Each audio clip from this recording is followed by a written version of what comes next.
जय हिंद friend, welcome to my channel legal Gyan with Arvind Suman. मैं आपका भाई, आपका दोस्त एडवोकेट अरविंद सुमन। फ्रेंड्स, आज हम इस वीडियो में बात करेंगे बेल के बारे में कि कितने प्रकार के बेल होते हैं, टाइप्स ऑफ बेल, और कौन बेल कहां फाइल होता है। उससे पहले यदि आप मेरे चैनल पहली बार आए हैं तो मेरे चैनल को सब्सक्राइब कर लें, बेल आइकन दबा दें। ऐसे कोई भी मैं वीडियो डालूं तो आपको उससे पहले नोटिफिकेशन मिलता रहे और आप लीगल अपडेट रहें। चलिए अब शुरू करते हैं आज का टॉपिक। तो हम समझते हैं बेल क्या होता है। बेल एक प्रोसेस होता है जिसमें कि यदि आप पर कोई एफआईआर हो गया नॉन बिलेबल ऑफेंस के लिए तो आप बेल ले सकते हैं अरेस्ट होने से बचने के लिए, या फिर आप अरेस्ट हो चुके हैं तो आप बेल ले सकते हैं कि आप ट्रायल तक आप बाहर रहेंगे, जब तक आप पर ट्रायल चलेगा, जब तक आप पर दोष नहीं सिद्ध हो जाता है तब तक आप बाहर रह सकते हैं। यदि कोर्ट एग्री करता है आपके बेल एप्लीकेशन पर और आप बेल देता है तो हम समझते हैं बेल कितनी तरह का होता है। तो बेल मेनली 4 टाइप के होते हैं। एक रेगुलर बेल होता है, एक एंटीसिपेटरी बेल होता है, एक इंटरिम बेल होता है, एक डिफॉल्ट बेल होता है। तो सबसे पहले हम समझते हैं कि रेगुलर बेल क्या होता है। तो under section 437 of the CrPC में यदि आप बेल फाइल कर रहे हैं तो उसको कहते हैं रेगुलर बेल। ये बेल आपका मजिस्ट्रेट कोर्ट में फाइल होता है। ये बेल कब फाइल किया जाता है? जब आपको कोई पुलिस एफआईआर के बाद अरेस्ट करती है नॉन बिलेबल ऑफेंस में और आपको 24 आवर के अंदर मजिस्ट्रेट के पास प्रेजेंट करती है, उसके बाद आप कभी भी अपना रेगुलर बेल के लिए अप्लाई कर सकते हैं। यदि आप रेगुलर बेल अप्लाई कर रहे हैं और सेक्शन 437 के अंदर, वो मजिस्ट्रेट कोर्ट में फाइल करना होगा आपको। यदि आप सीआरपीसी के 439 के अंडर एप्लीकेशन डालते हैं बेल का, तो वो आपको सेशन कोर्ट या हाई कोर्ट में बेल अप्लाई होता है।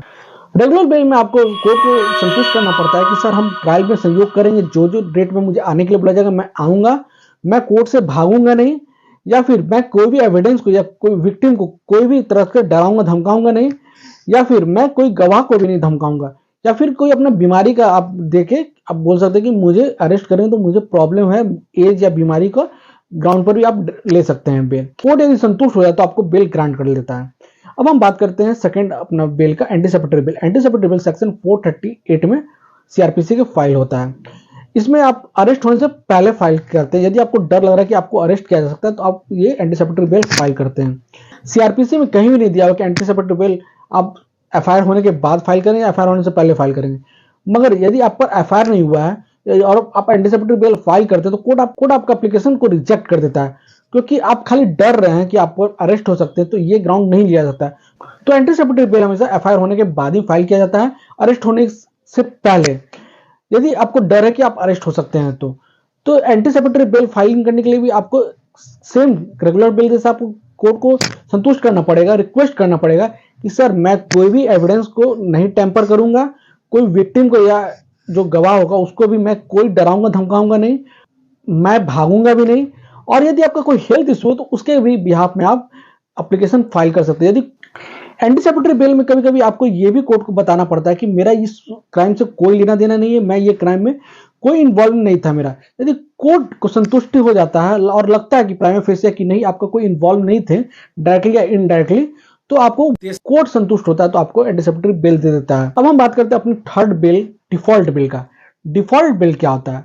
डिफॉल्ट बेल सेक्शन 167 सीआरपीसी में डिफाइन किया गया है। इसमें यदि कोई ऑफेंस जिसका प्रिंसिपल 10 साल से ऊपर है, तो ऐसे में यदि चार्जशीट पुलिस 90 डेज के अंदर नहीं सबमिट करती है तो आपका राइट्स हो जाता है डिफॉल्ट बेल का। कोर्ट से मांग सकते हैं बेल। यदि आपको कोई ऑफेंस है जिसका पनिशमेंट 10 साल से कम है और उसके 60 दिन के अंदर चार्जशीट पुलिस नहीं फाइल कर पाती है, तो इसमें आप बेल कोर्ट से मांग सकते हैं। ये आपका राइट्स हो जाता है, कोर्ट को देना ही पड़ता है इसमें बेल। डिफॉल्ट बेल ऑटोमेटिक नहीं मिलता है, इसके लिए आपको एप्लीकेशन देना पड़ता है डिफॉल्ट बेल के लिए। उसके लिए आप अपना हमेशा टाइम पीरियड का काउंट करते रहे कि आपको 90 डेज 60 डेज जैसा कि मैंने बताया वो कंप्लीट हो जाए तो तुरंत डिफॉल्ट बेल आप अप्लाई कर दें।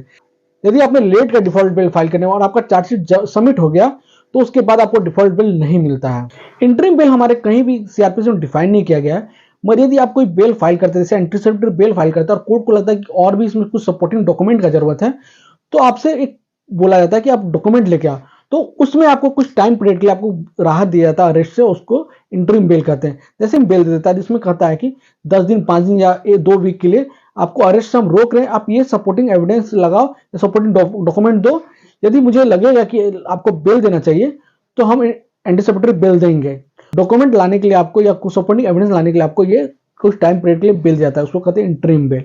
कभी कभी एंटीसिपेटरी जो बेल हम फाइल करते हैं उसमें भी कोर्ट तत्काल नहीं सुन पाता है, ऐसे में भी कभी कभी इंटरिम बेल दे देता है कोर्ट कुछ टाइम पीरियड के लिए। यदि आपको ये वीडियो अच्छा लगा होगा और यूजफुल लगा होगा तो आप इस वीडियो को अपने दोस्तों के साथ भी शेयर करें और ऐसे वीडियो के लिए हमारे चैनल को सब्सक्राइब करें और बेल आइकन दबाएं। जय हिंद फ्रेंड।